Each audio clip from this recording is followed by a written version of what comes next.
Welcome back to the Gyrl podcast. I'm Kyra. Thank you everyone for joining. All right, now let's welcome Danielle into the podcast. Welcome, Danielle. Hi, Kyra. Thank you so much for having me. I'm excited to be here. Awesome. Well, let's get started with you telling the audience out there a little bit about yourself and what you do. Okay. I am an expert in healing after toxic relationships. So I help women really heal their past, heal their childhood trauma, which usually brings us to toxic relationships in order to attract and open their heart and attract their soulmates into their lives. Yes. And that was a short statement, but a very loaded topic. So let's dig in a little bit deeper here. How did you start? Like, why did you start teaching women to get beyond toxic relationships? Yeah, because I was in one and I didn't know. I went to therapy. I was in a marriage and it was about 9 years.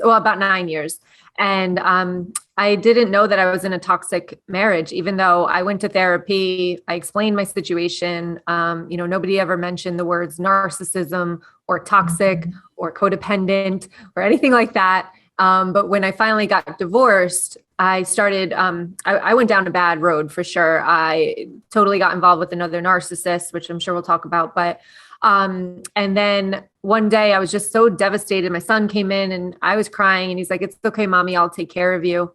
And I was like, oh my gosh, like I'm supposed to be taking care of him. And I was like, therapy wasn't working. I had to choose something else or do something else. And my friend had actually recommended an energy healer. And I was like, I was an accountant at the time. And I was like, I don't know what that is. Like, I'm not doing that. I was very resistant to it. Didn't have a clue. And then I was like, well, you know what? I have to do something. And the stories that she was telling me, I was like, all right, let me just try this out. So I went to an energy healer. And from that moment on, I was like, oh my gosh, like I actually feel better. Something shifted, something released. And I was like, I have to share this. I have to share narcissism and codependency and toxic relationships with other women that don't know that this is a thing. And, this was about 4 years ago. So it really wasn't talked about out there. So that's kind of how I got into it, going through it myself. Yes. Now that you mentioned, some people not knowing that they're even in toxic relationships. So what is that? What do they look like? Yeah. So I think there's different types of toxic relationships. So the first type is a toxic relationship that people get together. They kind of outgrow each other. They fall out of love together. So maybe there's some neglect in the relationship, maybe, some arguing and stuff like that, which is kind of normal in that type of situation. But I would say it's toxic anyway, because they're just not in love anymore, but they try to stay together for the sake of the kids or just because they don't want anything different or they're scared or whatever it is. The type of toxic relationships that I teach about is with narcissism. And narcissism, and I always say like, we're all narcissists and we're all codependent, that's for sure. But the type of relationship this is when you're in a relationship with someone that doesn't want the best for you. It's somebody that is all about themselves. They are controlling, they're manipulating, they're lying, they're cheating, and they're emotionally abusing, if not physically and sexually abusing you as well. So when you're in a relationship where everything is your fault, the communication is not there because they just will not take any blame on themselves. They don't want to change, but you're expected to change. It's like a one-person battle. That is really a toxic relationship. If they're controlling you, if they're physically, mentally, sexually abusing you, that's a toxic relationship that I work with women on. Yes, interesting. I'm sorry, I was just sort of like just taking in what you said there. So let's talk about why you think so. Why do people attract? So you mentioned you were married and you were dealing with a narcissist. I believe you said that. And then you said you went into a relationship afterwards where you were dealing with it. Okay. So can we talk about the attraction and how you think people attract these same types of relationships? Well, first of all, I think we attract them, but we also want them. Like if you ever hear like, oh, the good boys finish last. And it's like, because a lot of women want the bad boys. Right. And so let's talk about why we want those bad boys. And we do attract them because I talk about codependency a lot, and a lot of people think that codependency is that we depend on somebody else, but it's really not that. For me, codependency is that you're seeking validation and love outside of yourself. So you don't have it from within. Now, when you're doing something like that, when you're a people pleaser, an overgiver, wear your heart on your sleeve and just give, people see that. And especially narcissists who know that they want that, because they want that type of supply, we call it, where their partner is going to do things for them, is going to make them happy. It's all about them. So usually narcissists can tell within a few minutes whether that you're going to be good for them or not, because of our energy and because of our boundaries. They'll test you. So, that type of narcissist is what we're attracted to, because they're the bad boys. They are and boys or girls as well, but they are the ones that will give us a little bit of love and then take it away. And that makes us feel comfortable, because somewhere in our childhood that's happened before. So it's a comfort thing, because that bad boy makes us feel like we have to chase them to find our love for ourselves, if that makes sense. We're seeking that validation. And in the very beginning, they give it to us, and we get trapped and we get stuck, and then they take it away. That's very interesting, because it's like, yes, it starts out, they're probably chasing the person, right? And then all of a sudden, I guess it just flips, right? Yes. We call it the mask coming off. Yes. Also known as your representative leaving. Yeah. The representative you've been dating is now gone. Yes. Yeah. I mean, that is horrible, actually. It's a very horrible person. Yes. And I guess too, I mean, when you're the person, so say you're the recipient of this narcissist behavior, how do you recognize that? Because like you said, a lot of not everyone is going to recognize it. And how did you recognize? How did you get to a place you were like, no more? I didn't recognize it. The universe actually made everything happen for me. I think that the more we resist stuff, then the universe steps in and kind of just makes you no choice in order to do that. So there was one night that happened where I was like, there's no way that I can even stay in this marriage anymore. But I think that in order to recognize narcissism, now I can recognize it, but in order to recognize it, it's watching their actions versus their words, because they will say things, right? Sugarcoat things. They will say things. They'll manipulate you with their words. But especially in the very, very beginning, when you meet somebody, it's watching their actions. Are their actions showing that they're a good person? Are they helping out other people? Are they manipulative to you at all? I always test them too. So say I always give them something that they did wrong. And usually if they're not a narcissist, they'll be like, oh my gosh, I'm sorry I made you feel that way, or I'm sorry, I won't do that again. But a narcissist will put it right back on you. They'll put the blame right back on you. So there's little things like that can start to make you understand if you are dealing with a narcissist. But if you're in a relationship already, then you want to think about are they always blaming you for everything? Are they taking no accountability, no responsibility for their actions in, the part that they play in the relationship? Are they controlling you? Are they you can't go out, you're not around your family anymore? Are they trying to isolate you? Those types of things as well. And it's definitely also too, I think another clue is, are they empathetic? Yes. So I talk about empathy, and codependents have lots of empathy, and narcissists have no empathy. And I put it on a scale. So that's why I say we're all narcissistic and codependent. We all have these traits, but a true narcissist is really going to lack empathy for you, for your children. They just put themselves first, and they don't really understand how other people feel. Yeah, so true. So very true. So how did you start the healing process? Let's talk about even how you healed first before how you help other people. Yeah. So I remember, I started to go to the energy healer and that was working. And I remember one time when like my ex was with someone like a week after everything happened. And I remember them pulling up in my driveway with the kids in the car. And this was only like 2 months after everything. We weren't even divorced. It was very, very soon.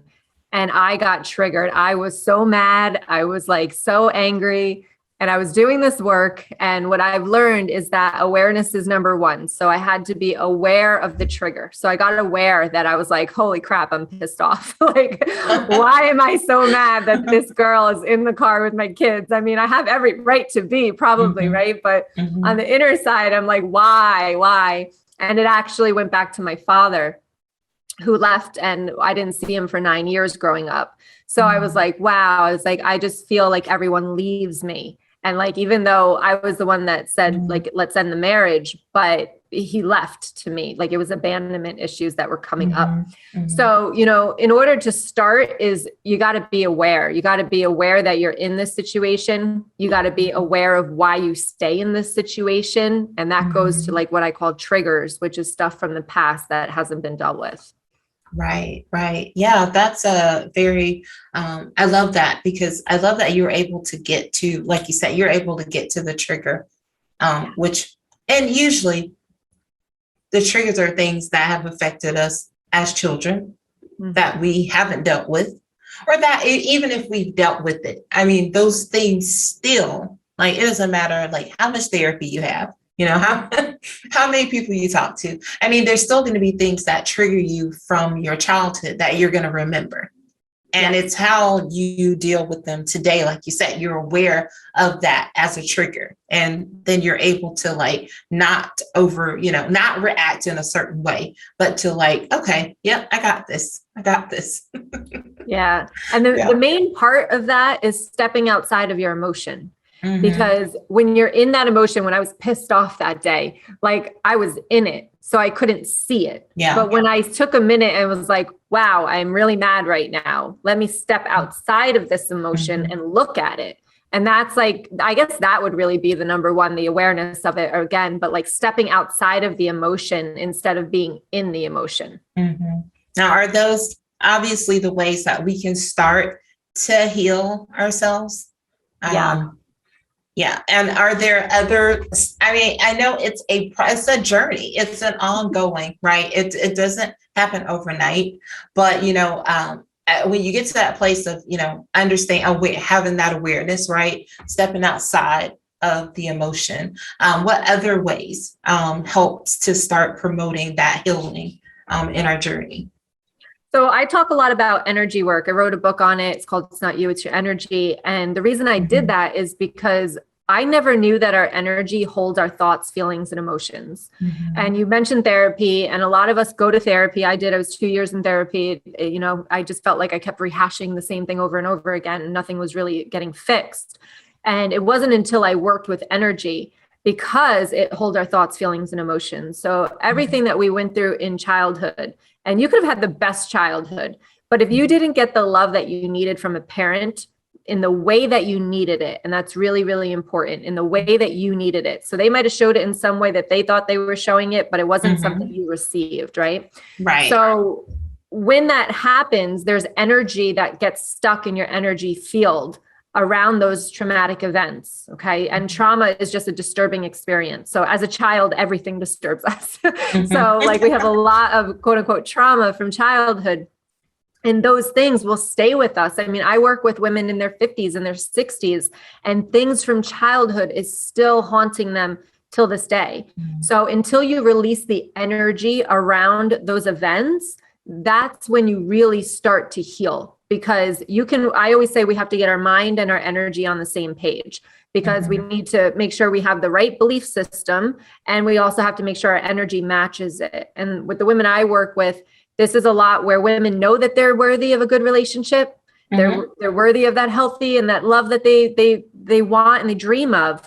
But when we really get down to it, they don't feel worthy of it. And that feeling is your energy. Okay, I gotcha. Because I was thinking you answered my question, because I was going to say, okay, so how do you know when the energy is healed and it's good? And that is when you believe. Mhm. So they know they deserve better, but it's when you truly believe that you deserve it, right? And feel it. Like if I asked you, like, okay, think of the perfect partner for you, and like think about that and imagine that.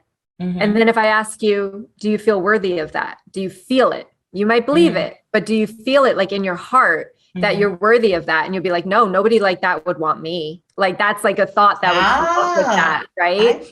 So that, and also, you know how you heal that, you know that you've released the energy around it when it doesn't trigger you anymore. Okay. All right. I'm getting some nuggets here. Danielle, thank you. It's a very interesting exercise, to think about that, the energy and how that all works. I mean, with your mindset and all those things. So let's talk about how you work with women, how anyone out here that may be listening and saying, yeah, I need to be healed. What type of programs do you offer, Danielle?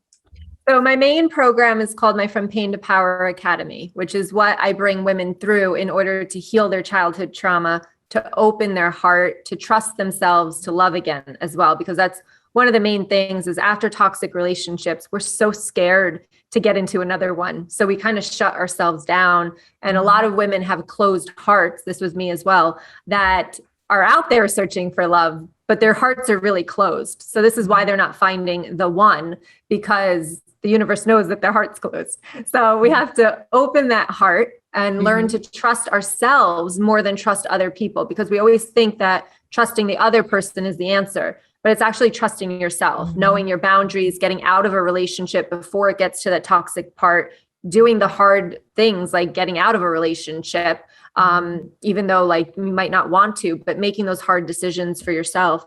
So I work with women actually to bring them through that process of a lot of the wounds, like abandonment wound, neglect, rejection, also abuse. Abuse is a big one. So we have to deal with all of these traumas that have affected your childhood and even further up from your childhood, even if it was the first relationship that you were in. This is what I help them do on an energetic basis, and also shifting their mindset and their beliefs that they have. Awesome. Yeah, because I mean, you mentioned when you mentioned earlier, about saying the woman who, the trigger that says, no one like that will ever want you. Like you said, like you focus on to that self-worth piece and just helping her to believe that she is worthy of that. And it's so interesting. Like you don't think about that, you don't think about that, but in your head, you will do that to yourself.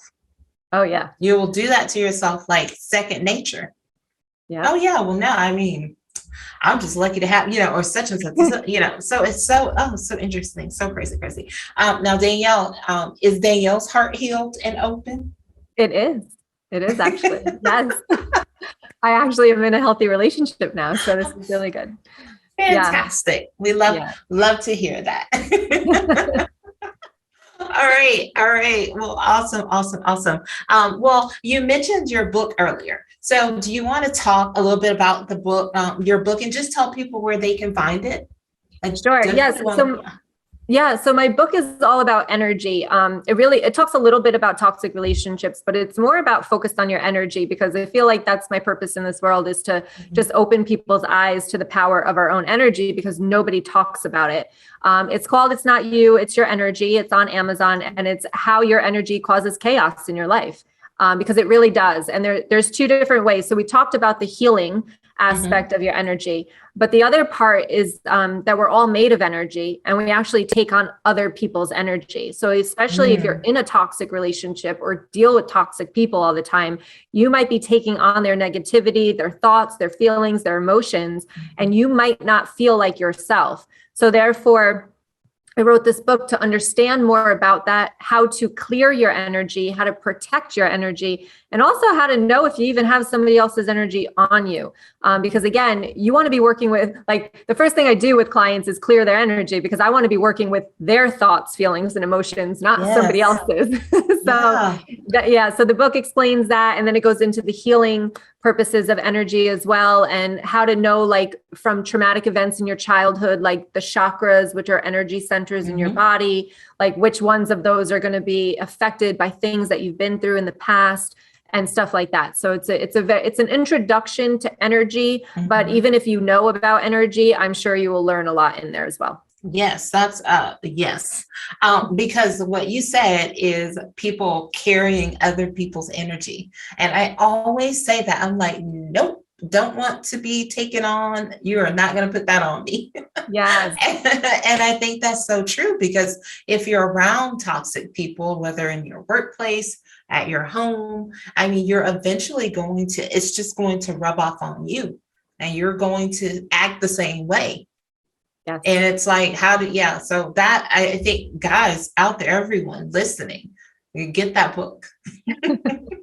Go out there and get that book. I need to get that book, because I just find it very interesting to study. So thank you. And so many people don't know about it. You know, the majority of our population does not know about our energy. I was one of them. So until 4 years ago. So yeah. And it's completely changed my life, like completely. So that's why I wrote the book. She is living proof. Okay. Awesome. Well, Danielle, why don't you let everybody know where they can find you online? Sure. I am on Facebook. So I have a group called Turning Pain into Power. There's a Facebook group, and I'm also over on TikTok now. So you can find me on TikTok. I'm having a little bit of fun over there. Good stuff. And then some fun stuff and all the good stuff. So it's over there as well. I'm on Instagram. I'm on YouTube. You can kind of find me everywhere. Awesome. And I'll be sure to drop all the links into the show notes so that you all can click and find Danielle easily. Fantastic. I do love, what's your favorite thing about TikTok? That I can have fun with it. And like, I can just be me, and like, I can do different things, and like, just allow people to just like resonate with me if they do. And if they don't, that's okay too. But like, I get to be myself and have fun. But isn't it like I can start flipping videos, and then before I know it, it's like 40 minutes have passed. I was like, oh God, no, close this. Set a timer next time. Set a timer. Because some people are just so, like, some of the stuff is just it's so relatable. Like you said, it's so relatable. And when you find the people that like you relate to, I'm like, oh my God, like I would totally be thinking that at work. Or that's totally what I'm thinking. Anyhow, sorry, side note. All right, so now we're going to jump into our last segment, 5 Things with Danielle. I'm going to ask you 5 random questions that helps us to get to know you a little bit better. Number 1, how do you start the day? I start the day by connecting to my spirit guides, my intuition. Any messages or info that I need to know for the day, I kind of just sit quietly, close my eyes, and just receive any messages that they have for me. Awesome. What's the one goal that you set for yourself this year? To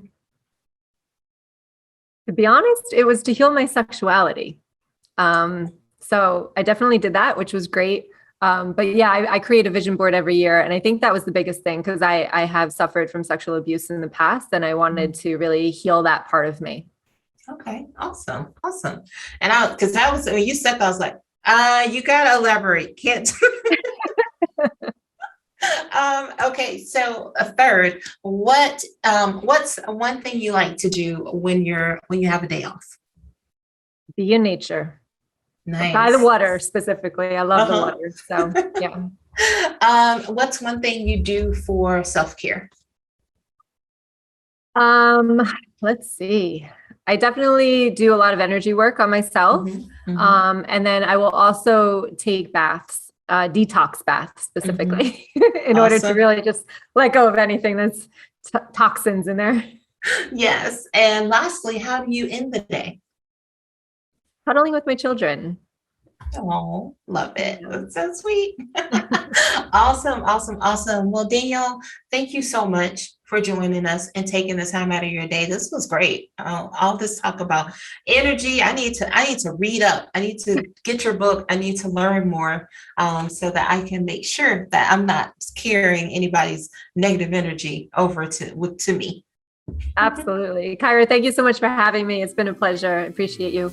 Awesome. Well, stay tuned, everyone. I'll be right back.